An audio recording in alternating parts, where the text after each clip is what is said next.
I'm going to begin this video by conducting a safety check of my firearm. As you can see, there's nothing in the well of the pistol.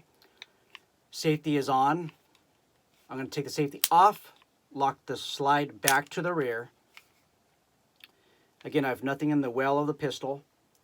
And I'm going to physically and visually check for a loaded chamber. And the gun is safe. This is part one. I'm sorry, this is part two of part one of the video that I made on whether or not a red dot optic is recommended for private security use. Something that I want to share with you is that during the course of my work, I've had to produce this exact firearm on people who are wanted for felony crimes. And this is what I learned, is that when I'm watching this person, my officer safety is so much more better because I could concentrate on their movement. I could make sure that I see their hands, that I don't have to keep refocusing on the front side and then notching it up with the rear side if I'm on distances farther than seven yards or even longer than that. I don't have to do that anymore. All I see is the threat, the person who's a threat to my safety and others, and a red dot that's superimposed on them. That's all that I see. And it's safer for the person who's committing the felony, and it's safer for me. And why is it safer for the person that's committing this serious crime? Well, because I could concentrate more on the movement with their hands. I could concentrate more on their behavior because all I'm doing is superimposing that red dot on them. Traditionally, what we would have to do is focus that front sight, put that front sight on this target, superimpose that front sight, align the front sight to the rear sight. So now I have three planes as I discussed in the other video. The first plane is the front sight, second plane is the rear sight. I'm putting the front sight into the rear sight notch. And then the third plane is actually the target. Target is blurry. That is so much more different than if you were using a red dot sight because the target is not blurry. And when the target is blurry, you can't focus too much on that person's movement. And traditionally, before you broke the shot, you would have to make sure that this person is still a threat. I don't have to do all those things. I don't have to do all that thinking. And it may seem like a lot of thinking.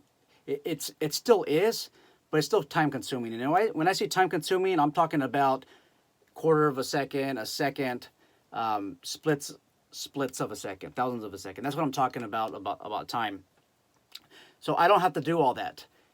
And everybody is much more safer. Okay, so now that we got that out of the way, I wanted to discuss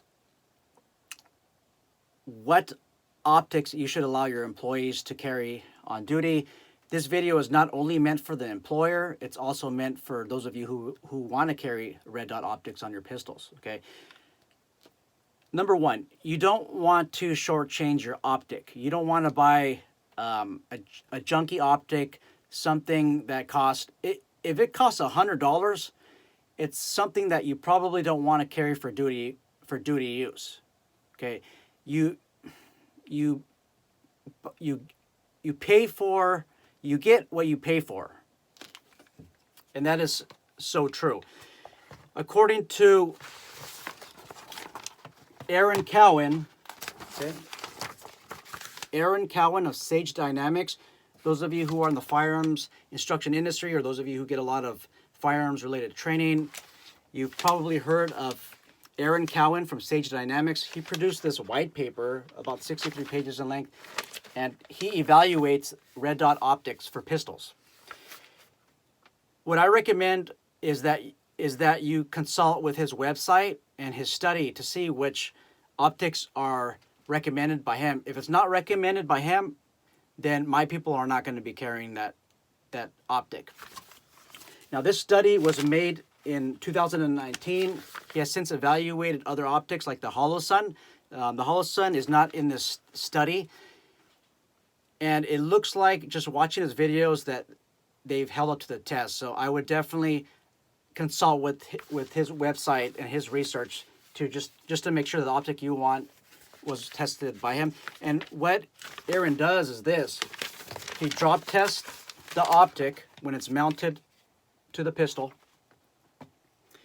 And what he does is he drops it from a shoulder length. Okay, every 500 rounds, he shoots 500 rounds, and then repeats the process. He conducts impact testing. So what I seen what he'll do is he'll rack the slide back by pushing the optic window against a 2x4. Okay, he does environmental testing, which means he freezes the optic for 24 hours, and then he also heats it at 150 degrees for 24 hours. He submerges it, and then he fires 500 rounds after that. Okay, he uses an array of ammunition that he describes in his white paper, and this is what he's found. That the only optic that he recommends is Trijicon and Leupold. What I carry here for duty use is a Leupold Delta Point Pro. And this has been tested by him. And let's see how many rounds he has. So the 7.5 MOA, and MOA means a minute of angle. All that means is 7.5 is at 100 yards. The red dot covers 7.5 inches of space on the target at a distance of 100 yards. So basically this well, it depends on the size. If you have a 2-inch circle, then the red dot's going to cover entirely the 2-inch circle. What I have is a 2.5 MOA. So with many of the targets out there that are circular, the little bullseye target, the whole target is covered with a little bit more. He's also found that the Trijicon RMR series withstands a battery a battery of test. Okay. Now, what he's also found is that the older models, the Generation 1 of the Trijicon RMRs, have battery connection problems. So what that means is the battery would flicker on and off in between different rounds. So it looks like the recoil disconnects the battery for fractions of a second, and what you get is you see the red dot flickering a little bit. That's dangerous. Okay, that just means that it's going to take longer for you to conduct follow-up shots. I mean, milliseconds longer. With the Delta Point Pro that I have, he's broken them. I mean, but he drops these things at shoulder length, and he conducts a battery of exams. But this particular optic has been more prone to shattering when you drop it, when you compare it to the Trijicon RMR series. Now remember, this is a strict test. So I would not allow any of your employees to carry anything that he has not tested. Do not go cheap. You can get a Trijicon Generation 1 for just maybe half of the price of the Generation 2.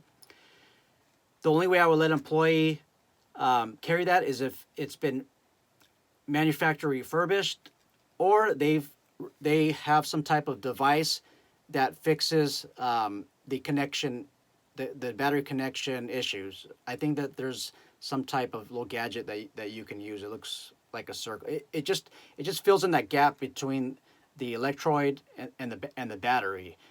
If your employee has that and is able to demonstrate that there's no flickering, then I would definitely allow them to carry that. Okay. Again, you don't want to go cheap on these optics. Okay, your private security professional is tasked with saving the lives of others. Maybe yourself. Maybe you work on a team, and you want them to have the best optics. Also, you want them to have backup sights. So this is a front backup iron, and this is the rear backup iron. You want to have suppressor height sights. Okay. All that means is that if you did run a suppressor on here, and obviously this is California, most of us can't. If you want to run a suppressor, if you're going to run one, you will still be able to see the rear sight because it's a little bit higher than normal, as you can see. Okay. Hope this video helps. You guys pick a red dot. Hopefully, if you are in supervision or management, this video will help you. This video and then the part 1 will help you decide whether or not you're going to allow your officers to carry. And some of you might not even be concerned about allowing your employees to carry optics that are mounted on the pistol. Be safe, guys, and take care.